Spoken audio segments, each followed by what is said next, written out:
cristãos dizem que desde os primeiros séculos, né? Eu gosto muito do cristianismo primitivo, original. Os primeiros séculos, pelo menos os 6 primeiros séculos do cristianismo havia um vigor muito grande. E toda a cristandade tinha uma noção muito clara de que nada nos é devido, tudo nos é dado, inclusive o microfone. Do jeito que vocês quiserem, tá bom. Tá bom.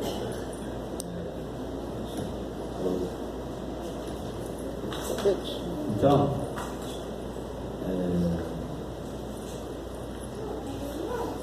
é uma honra estar aqui com vocês de novo. Eu faço parte dessa obra. Foi o professor Hermógenes que me colocou nessa missão, nesse trabalho. Em 1987, quando fundou o primeiro centro de SAI aqui no Brasil. O Hermógenes conheceu o Saibaba. Eu quero trazer a memória do professor aqui, porque ele foi o epicentro, ele foi a motivação essencial para que acontecesse o movimento SAI no Brasil.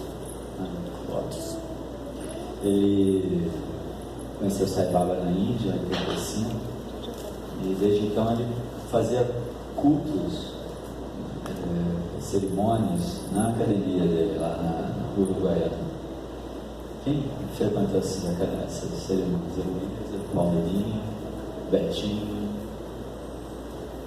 Tereza. Moisés já estava? Não. Moisés já estava lá na academia na época? Antes já deu certo, sai? Não. Então, tem a velha guarda aqui, a gente está envelhecendo um pouco. Eu queria então fazer uma homenagem ao professor, porque a gente vai falar um pouquinho sobre Jesus e foi o professor Hermógenes que me trouxe Jesus num aspecto diferente. As segundas e sextas-feiras do mês ele fazia um trabalho na academia chamado Yoga do Cristo. E eram estudos maravilhosos. E nós jovens, né, e tal, a gente acompanhava o Hermógenes, carregava as sacolas dele, falava. O professor levava a gente também no centro espírita ali na Andaraí, Aliança da Fraternidade. Então, é um lugar maravilhoso. Lá o professor repetia, quer dizer, ele fazia um estudo dentro do centro espírita, com uma visão, uma hermenêutica maravilhosa. Foi através do professor Hermógenes que eu descobri o Carlos Torres Pastorino. Foi o primeiro homem aqui no Brasil que traduziu direto do grego para o português os evangelhos. Então, isso é o que na Índia a gente chama de parampara, tradição vinda de um homem ou outro. As pessoas vão produzindo obras espirituais e nós vamos nos beneficiando disso. A Índia também tem uma imagem dela sobre isso, no sentido de avatar. A vaca dá leite para o bezerro, mas todo mundo se beneficia do leite, não é isso? Então, Deus vem para os seus devotos, mas todas as pessoas que em algum momento ansiarem por um alimento espiritual se beneficiam desse amor dos devotos que atrai Deus ao mundo. Assim Krishna veio ao mundo, assim Jesus veio ao mundo. Estava tudo perdido e ele apareceu entre nós. E hoje é a data mais importante do cristianismo. Muita gente acha que é o Natal, mas não é o Natal. A data mais importante do cristianismo é a Páscoa, o nosso domingo de Páscoa. Para os judeus, a Páscoa é outro dia, porque é no plenilúnio mesmo, assim, voltou, né? Então, o que é a Páscoa? Alguém tem ideia? Coelhinho da Páscoa? Ou... Eu sei. Posso falar? O que você sabe sobre a Páscoa? A Páscoa originalmente era pagã que foi encampada pela religião cristã e ficou dessa forma. Né? Então o coelho era um símbolo do paganismo, né? Símbolo da fertilidade. E aí o cristianismo encampou essa festa pagã e agora ela é celebrada dessa Qual o seu maneira. nome, filha? Qual o seu nome? Deolinda. Deolinda. Todo mundo pensa isso, mas não é nada disso. Tá bom? Ok? Por quê? O cristianismo encampou a Páscoa dos pagãos. Os pagãos não tinham Páscoa, eles tinham ritos de fertilidade, como ela falou, e está certo mesmo. É o Ostara. Mas olha, não é isso. O termo pagão é latino. Tá? Pagão é do campo.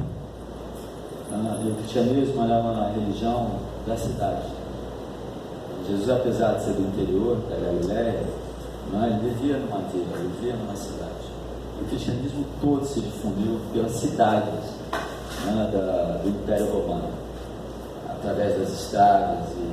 Então ele foi se disseminando muito rapidamente, como um rastro de pólvora aceso, se dirigindo a vários lugares. Depois o cristianismo foi para os campos. Se você for à Índia hoje, você vai ver esse fenômeno. Os indianos nas cidades, eles falam inglês. Tem muito já da cultura ocidental, mas quanto mais para o interior você vai, mais difícil você encontrar um indiano ligado às coisas do Ocidente. Então, se você quiser encontrar a Índia, você tem que ir para o interior, aquelas vilas remotas e tal. Mas se você for em Vrindavan hoje, você encontra muito ocidental lá. Embora a cultura esteja mantida, não é o que você encontra. Se você for a outra parte, você vai ver é mais ocidental do que indiano. Mas a Páscoa cristã, em verdade, ela vem dos ritos judaicos, de Pessah. Os hebreus, antes de serem judeus, eles eram hebreus, eles eram errantes, porque o Senhor visitou Abraão. Não é o homem que buscou Deus, Deus busca o homem. Abraão foi visitado por Deus, e ele tinha uma vida muito boa lá em Ur, na cidade de Ur, na Mesopotâmia. E o Senhor o mandou sair, e ele em busca de uma outra terra, onde ele daria uma descendência numerosa para ele. Então, foi o que aconteceu. Ele é um errante, sem endereço, e ele vai em direção ao que hoje nós chamamos de Israel, de Palestina.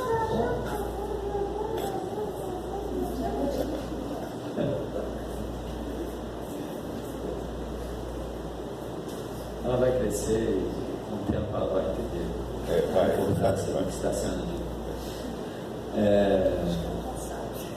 Então, os hebreus acabaram, eles se implantaram ali onde é a Palestina e acabaram se tornando escravos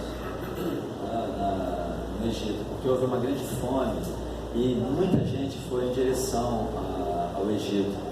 O Nilo era um rio muito mais caudaloso do que o Jordão.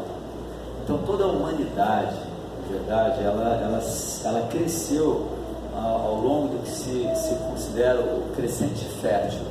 Você pega o rio Nilo, pega o Jordão, aí você pega o Tigre e o Eufrates, você tem uma lua, e você vai até o rio Ganges, o Ganga, a nossa mãe Ganga.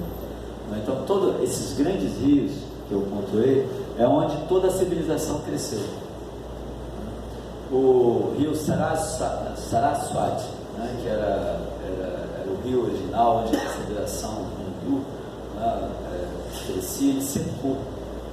Tanto é que os gregos, quando visitavam essa região, iam de navio para lá, eles viam o leite seco e para onde tinha ido toda aquela gente? Eles tinham migrado em direção ao Ganga.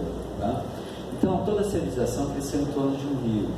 E nas épocas de seca ou de dificuldades na Judéia, ou na Palestina, eles migraram, foram para o Egito. E naquela época, né, se você se instalasse num lugar e você devesse alguma coisa, você era escravizado. Você não tinha como pagar, você era escravizado. Então, os hebreus se tornaram escravos, né, dos egípcios, não por guerra, uma guerra de conquista, que os tirou da sua terra, como foi com a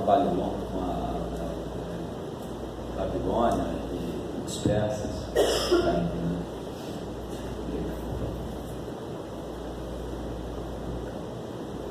Então eles foram para lá em busca de alimento, de socorro. Aí se você pegar o Antigo Testamento ou o Primeiro Testamento como dito hoje, você vai ver que José é vendido nisso, e depois a família vai lá e o encontra numa situação ótima, né? Porque ele tinha mediunidade, ele tinha dons, carismas, e ele tinha uma capacidade de interpretar sonhos assim, de uma forma maravilhosa. Então ele cai nas graças do faraó e ele recebe a família dele, né? As 12 tribos vão para lá e eles são escravizados lá porque eles acabam devendo e ficam lá 400 anos. Obviamente que os egípcios não queriam soltá-los, né? Não queriam liberá-los de forma nenhuma, né? Porque quem está no poder cria as leis, e quem cria as leis, né, ele cria as leis normalmente para si mesmo, para se defender a sua própria elite. As pessoas não pensam muito no povo, a não ser em alguns outros países hoje isso assim, mas aqui no Brasil é do mesmo jeito, né? É uma elite que faz as leis para si mesmo. Quando ele prevê que você não vai conseguir pagar e não conseguindo pagar, você continua escravo, né? Naquela época, se você tivesse dinheiro, você comprava a sua liberdade. Isso aconteceu, né, entre vários, a gente vê muitos relatos sobre isso, né? A ideia da ressurreição é um preço que se paga pela nossa vida, é um preço da vida dele. Só que ele não dá dinheiro para nos libertar. Jesus dá o quê? A sua própria existência, dá o seu sangue. Daí essa ideia do sangue lavado. Então olha só, os hebreus, né, Moisés vai até lá, para vocês terem uma ideia, nos separam 2000 anos de Jesus. Jesus está separado de Moisés por 2000 anos. Se você acha que, poxa, muito tempo, nosso tempo de hoje para Jesus, né, quando Jesus fala de Moisés, já tinha ocorrido aquele fato, a libertação do Egito, há 2000 anos. Abraão é de mais ou menos 800 anos antes da escravidão do Egito, certo? Antes de Moisés. Então, por isso que os judeus comemoram 5.000 anos quando eles no calendário deles, ok? Então, eles têm 5.000 anos de cultura. Nós, como cristãos, 2.000 anos de cultura cristã, né? Então, surgem as pragas, o faraó não quer libertar, o Santorini explode. E toda a sequência de pragas que acontece no Egito é a sequência que ocorre na explosão de um vulcão. Não sei se vocês sabem disso. Recentemente, há uns 30 anos atrás, um vulcão explodiu na África e toda a sequência de pragas aconteceu na mesma ordem direitinho, até o Rio Vermelho, tá bom? É fantástico, né? E os gases, né, que matam os primogênitos dos egípcios, porque os egípcios, os hebreus, foram avisados para que seus filhos, os primogênitos, um filho homem primogênito era uma coisa assim, muito importante para aquela época, né?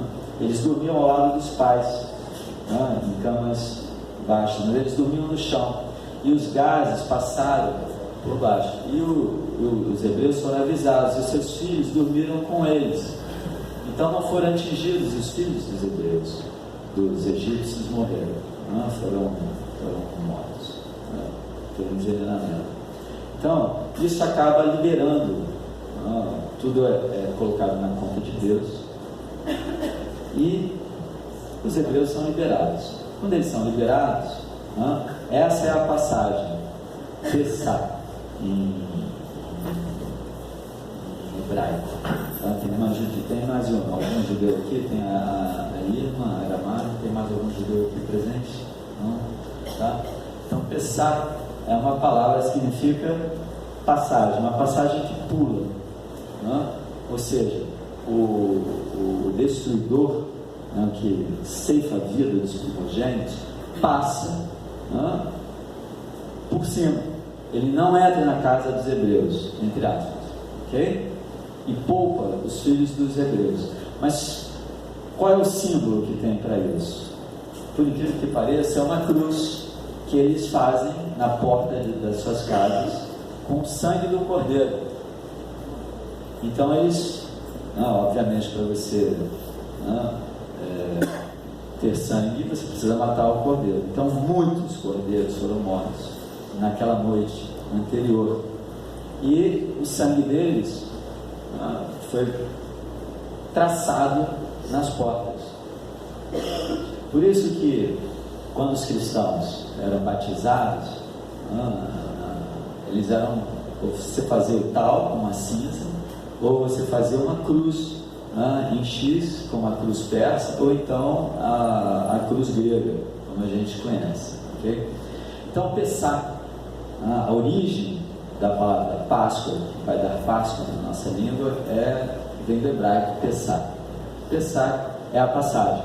Não é a passagem dos hebreus pelo Mar Vermelho, tá? É a passagem do anjo da morte, que faz com que os egípcios, o faraó, na figura do faraó, que perde seu primogênito também, libere. A gente não pode contra esse Deus, o Deus dos hebreus. Havia nessa época, eles aceitavam que outros povos tivessem seu próprio Deus. Só que meu Deus era mais forte que o seu Deus, então meu Deus vencia o seu Deus, então meu Deus é ótimo, o seu Deus é fraco. É quando os egípcios, uma nação poderosíssima, é esmagada por várias semanas e meses pelas pragas, entre aspas, proferidas pelos hebreus e mantidas pelo Deus hebreu, o Yahvé, eles fazem, cara, a gente não pode contra esse Deus, mas eles vão ao encalço dos hebreus. Tem a grande, um bom filme, foi passado pelo Mar Vermelho, que em verdade é o Mar de Juntos, não foi o Mar Vermelho, mas de qualquer maneira os egípcios morreram nessa travessia. Os hebreus passaram e as águas voltaram. Isso tem a ver com Santorini, com o tsunami que aconteceu também, okay? O recuo da água e depois o fechamento. Eu espero que não esteja tirando a alegria, sabe, do maravilhoso, É um milagre você saber que as coisas vão acontecer na ordem, certa, e você atribuir isso ao divino. E é verdade, porque foi Deus que revelou a Moisés o que aconteceu, uma atrás da outra. E ele foi utilizando isso para mover a mentalidade dos egípcios para que eles fossem soltos. Então a Páscoa, a mensagem básica da Páscoa é libertação. Uma libertação que custou a vida de pessoas.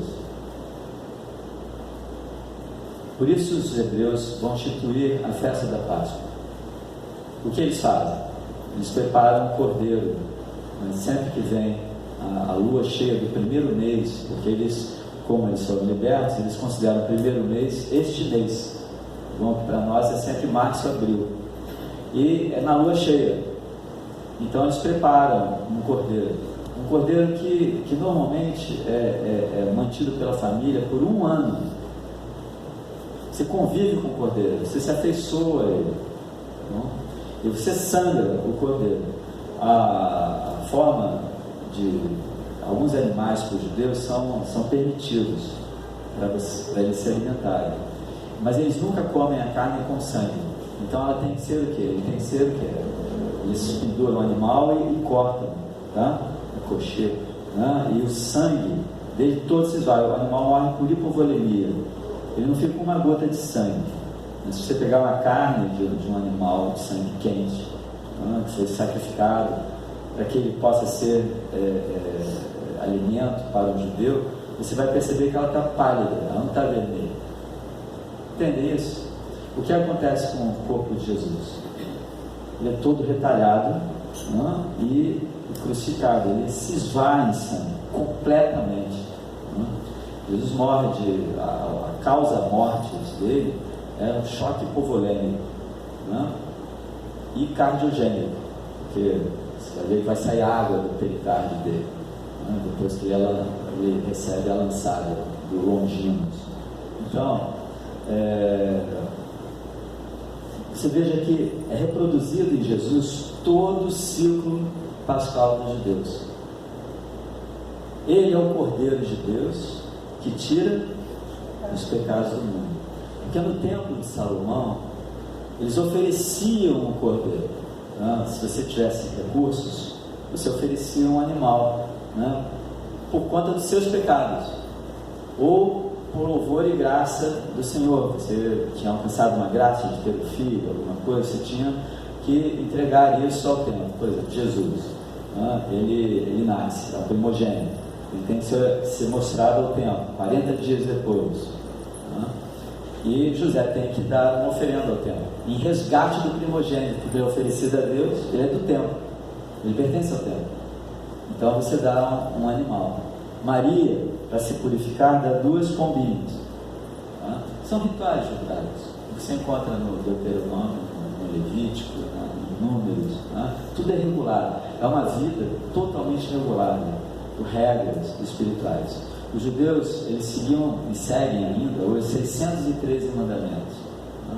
Então essas festas, esses rituais são muito importantes para eles. Então eles têm a ideia, se você tem erros, se você tem pecados, se você oferece um animal no templo, né? E ele é morto, sacrificado, né? Os seus pecados são o quê? Lavados no sangue daquele animal.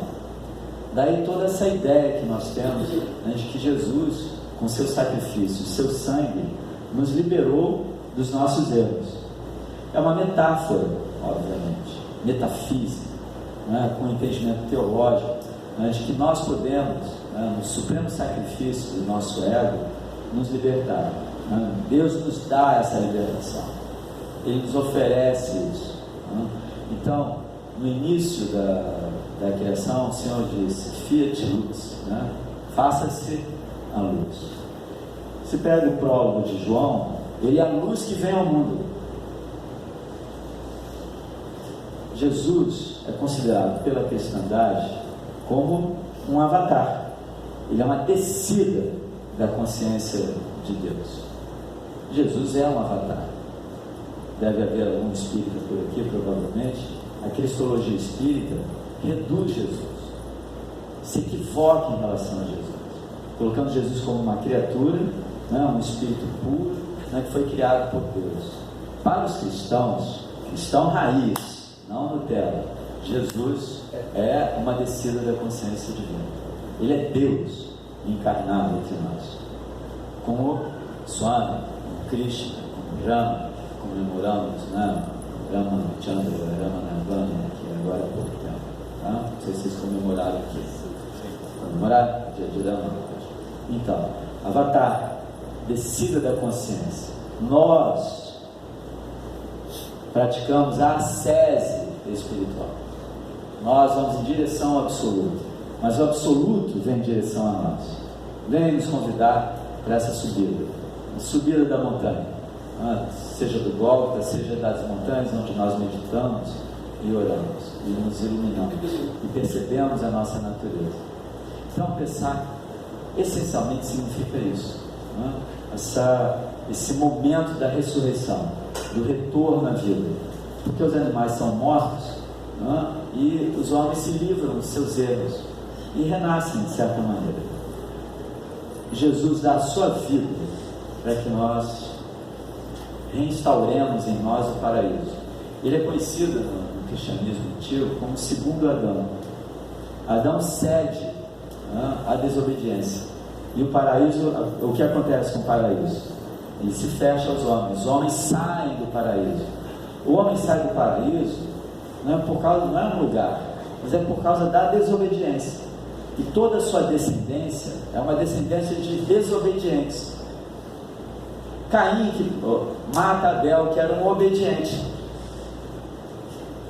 E toda geração seguinte é uma geração nascida de Caim.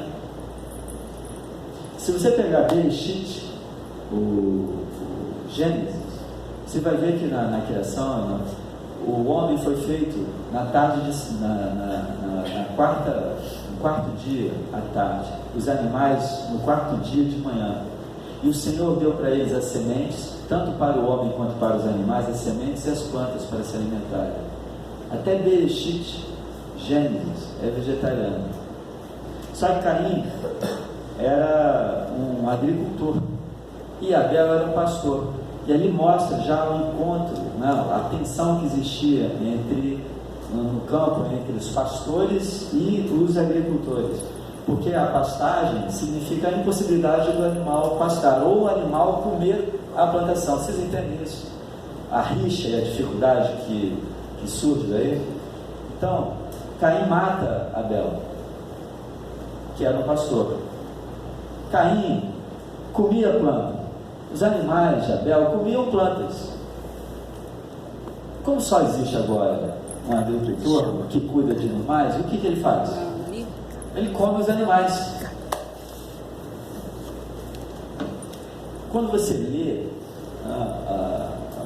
os livros sagrados sem ingenuidade, entendendo o que está escrito ali, as coisas se ampliam muito para o nosso entendimento. Isso tudo faz referência a nós, porque a humanidade que se segue é uma humanidade violenta, é uma humanidade que é capaz de matar o seu irmão. Uma humanidade que é capaz de matar o irmão é capaz de matar o animal e se alimentar dele. Aí vem o dilúvio. Eu vou chegar lá em Jesus, fiquem tranquilos. Eu tenho até que horas?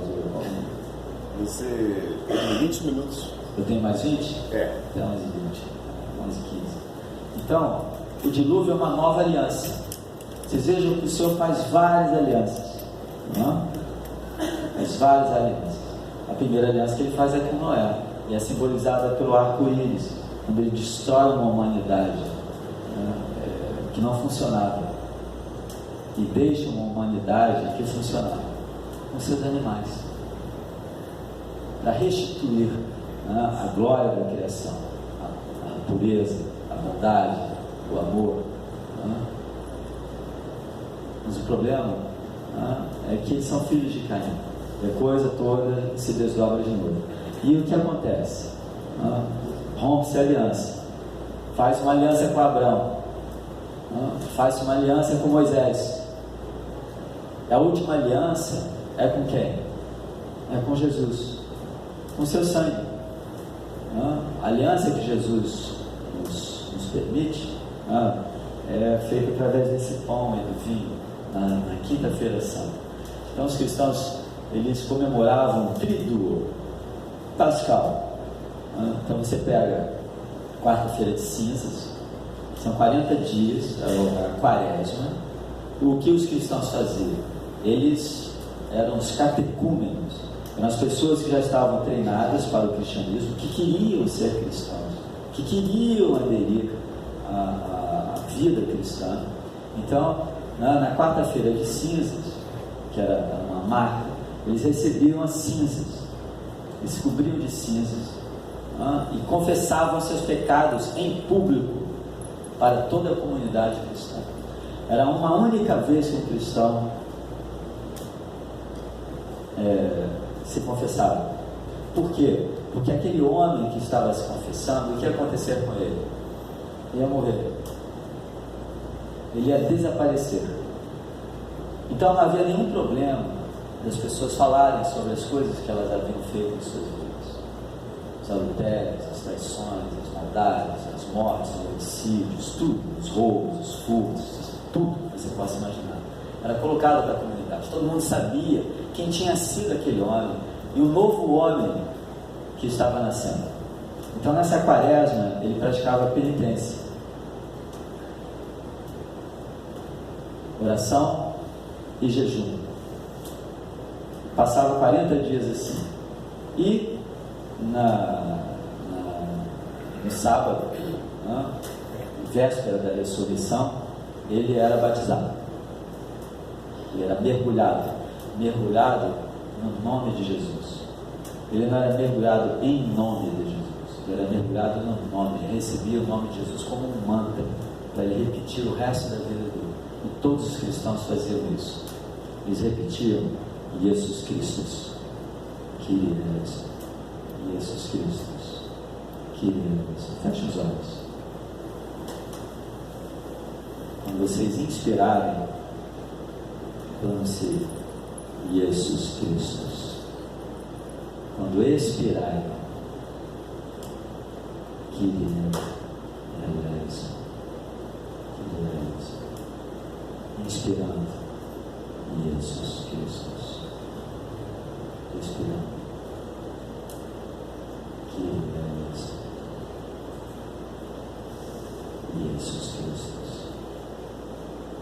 queridos, no ritmo da sua respiração, expirando, Jesus Cristo, expirando, queridos, Jesus Cristo, queridos,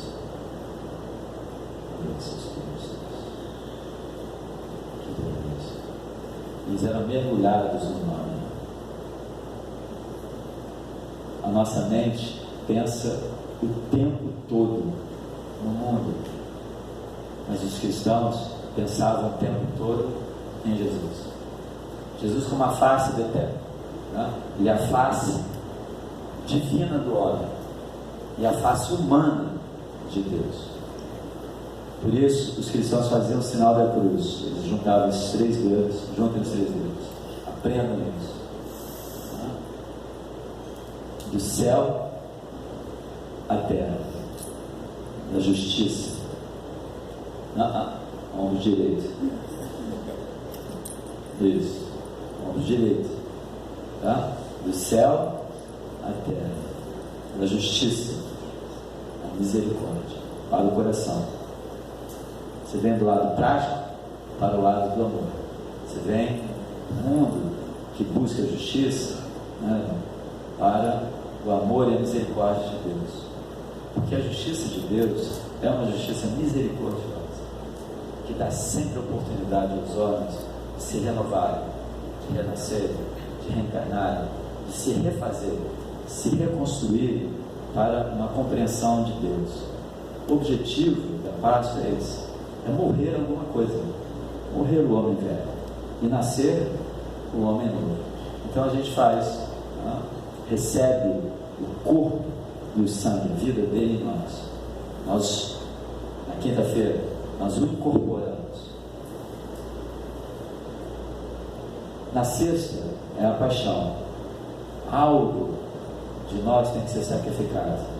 Todos os nossos desejos, ideias sobre esse mundo, porque é muito confortável você viver como um pagão nesse mundo, sobretudo nos dias de hoje. Temos comida em abundância, temos prazeres em abundância, podemos nos distrair e nos anestesiarmos do mal-estar de estarmos separados de Deus. Todo o sofrimento humano é por estarmos fora de Deus, não estarmos na presença dele. É só isso, mais nada. Mas nós nos anestesiamos com as coisas. Então, as pessoas maduras entendem isso claramente. Elas sabem que ter 20 relógios, 20 casas, 30 terras, 30 carros, 30 casas, 30 empresas, 30 mulheres, 30 homens, 30 orgasmos, não resolve o problema da sua insatisfação. É por isso que você tem 30 coisas, por isso que você quer sempre mais coisas. Os homens maduros entendem que há necessidade de uma reconciliação com Deus, um retorno para Deus, na plenitude de si mesmo. Eu sou a luz do mundo, vós sois a luz do mundo. É o Mahavakya do Vedanta. Tatuan-se, tu és aquele. E quando você entende, completa o processo sob a guia do Guru, você diz o que? Aham Brahmasmi, eu sou o Brahma. Obviamente seu ego foi embora, foi crucificado. desapareceu.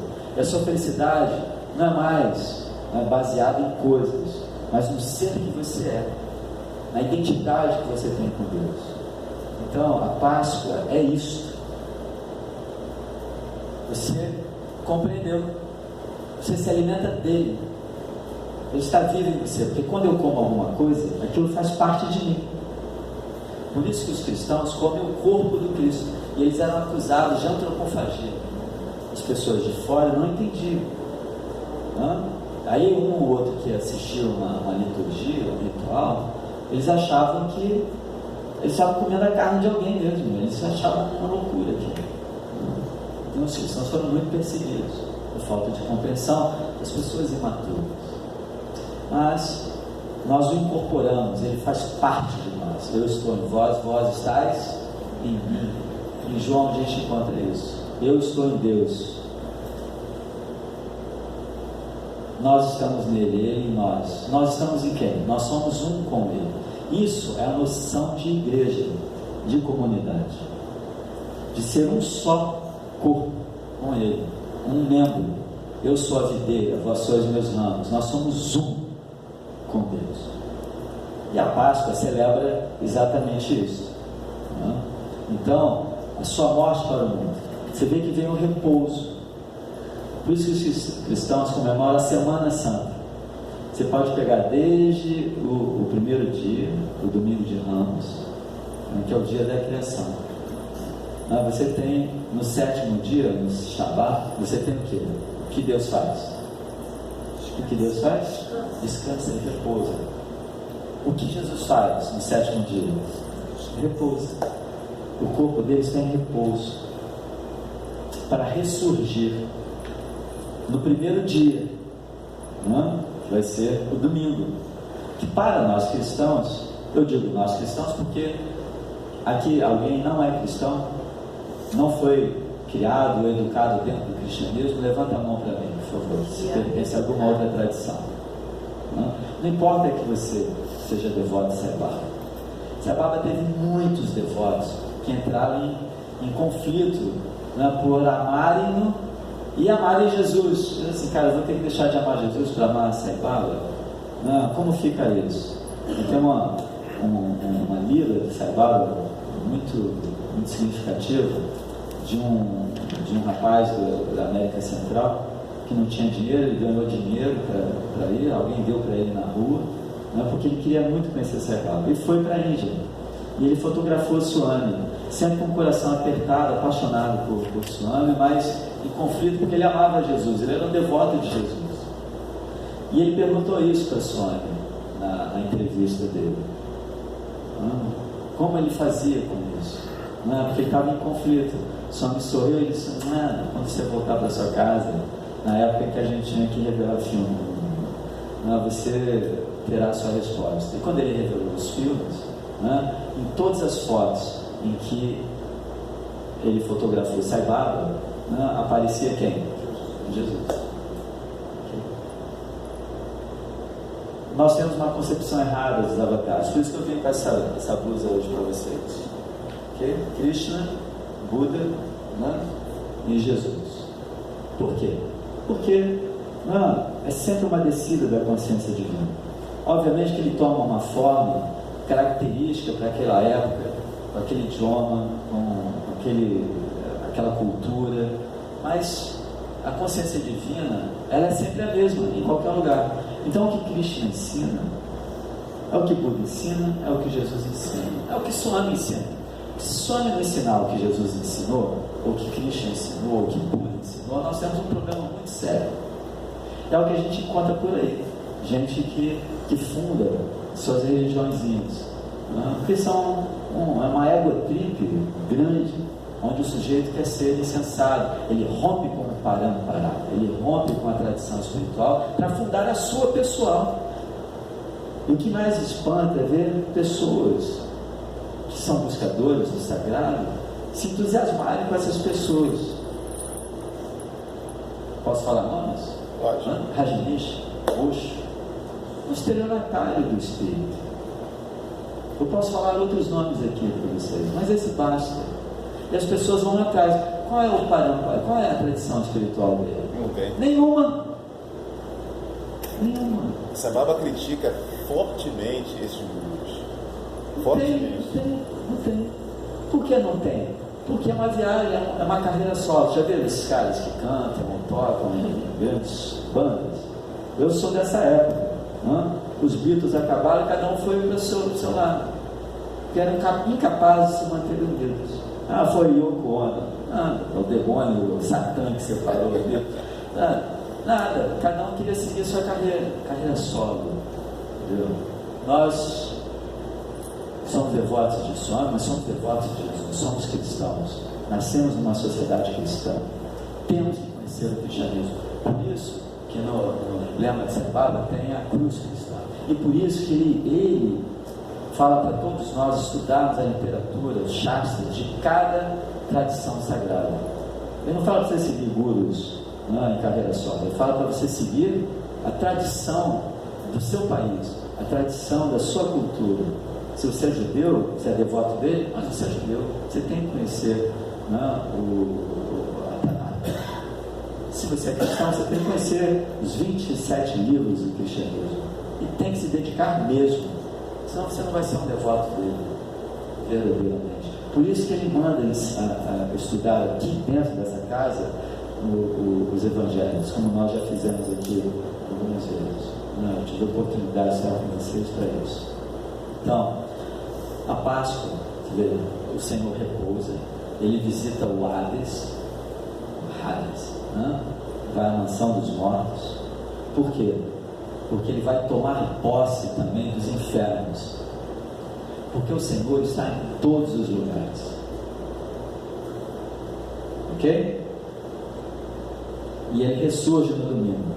Os seus discípulos estão desesperados. O que aconteceu? O sonho subiu. Ele vai ressurgir como pré-anunciado. É uma ressurreição, é um aparecimento, anastasis, como os cristãos falavam em grego. Anastasis é estar em pé de novo. Ele deixou o corpo na Páscoa. Deixou na Páscoa. Ou seja, está tudo ligado. Eles não dão ponto sem nó, como se diz. Sai Baba está ligado a todas as tradições. Sai Baba não faz carreira só. Sai Baba, ele segue os Vedas. Sai Baba é vedantino. Ele fala isso para os hindus. Para os hindus, os Vedas. Para os cristãos, o Novo Testamento. Para os judeus, o Primeiro Testamento. Não importa se você é chinês e segue o taoísmo, então tal pequeno para você.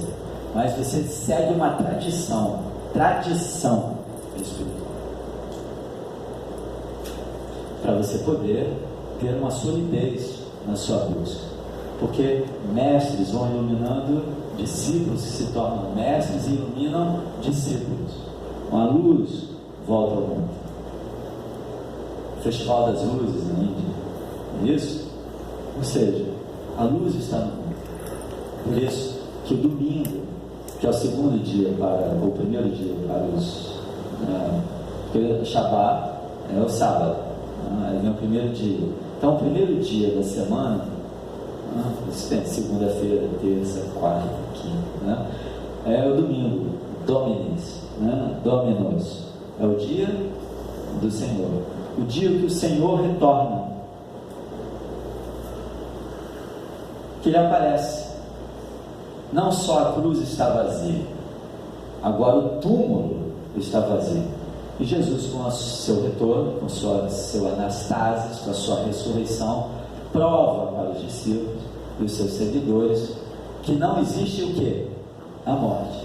E que vale a pena você morrer para as coisas ilusórias do mundo, para você viver eternamente na luz que você é. E não nesses brilhos, nesses relampejos, onde você morre quando você encontra um objeto do seu desejo. Pois saiba, todas as vezes que vocês foram felizes na sua vida, vocês não estavam lá. Vocês não estavam lá. Vocês tiveram uma experiência de si mesmos como felicidade. Sabe por quê? Não é porque você encontrou um objeto que você procurava, você era vazio, sentia falta de alguma coisa. A falta que nós sentimos verdadeiramente é de quem? É de Deus. Mas você acha que você encontra isso num objeto. A felicidade não é deste, porque o objeto não pode te dar felicidade. Mas é neste mundo, não é? Porque você, no encontro com o outro, você encontra quem? A si mesmo. Por quê? Porque termina o buscador. Quando eu encontro o objeto, se me falta alguma coisa, eu sou um buscador daquilo. Mas quando eu me uno ao objeto, o que aconteceu com o buscador? Desaparece. Não havendo buscador, o que existe? Aquilo que você é. Felicidade. Satchit Ananda. Você é felicidade. E você é consciência que é felicidade, que é existência. E você é infinito. O problema é que a nossa mente é condicionada. E você interpreta a experiência de uma maneira equivocada. Você acha que foi porque você encontrou o objeto que você foi feliz. Quando você não percebe que foi porque você desapareceu como buscador, que você tem a experiência de si mesmo como felicidade. É como você se apropria da experiência como um eu, como um ego. Você diz, agora eu preciso disso, eu preciso daquilo, me falta mais aquilo outro, e você está lá de volta. Quando você volta, volta o quê? A insatisfação.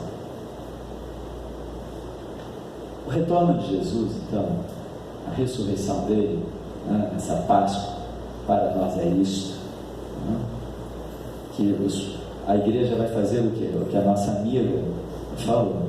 Ela tendo que doutrinar os pagãos, elas vão associar os ritos de fertilidade do fim do inverno ao início, né, da primavera, né, ao retorno da luz, né, do sol vitorioso.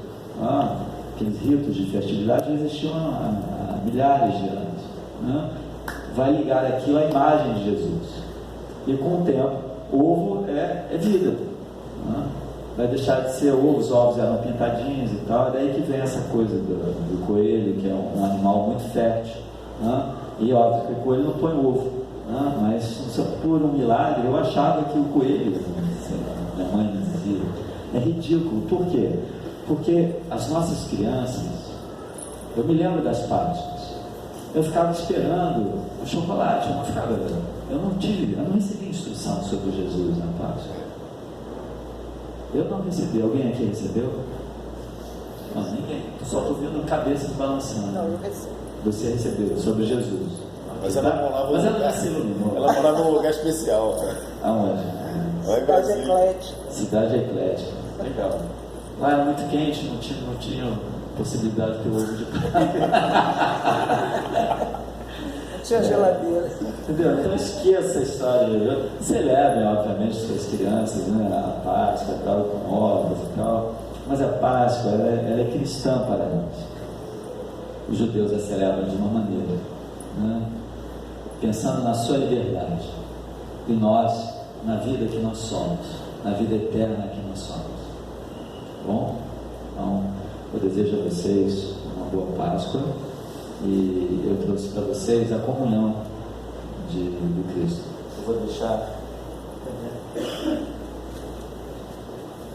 Eu trouxe um pão aqui para vocês. Pedi para a Suame abençoar o pão. Aí no final, depois que vocês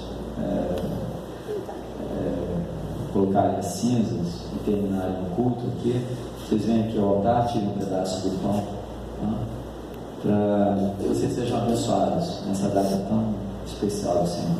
Bom para todos nós. Namastê.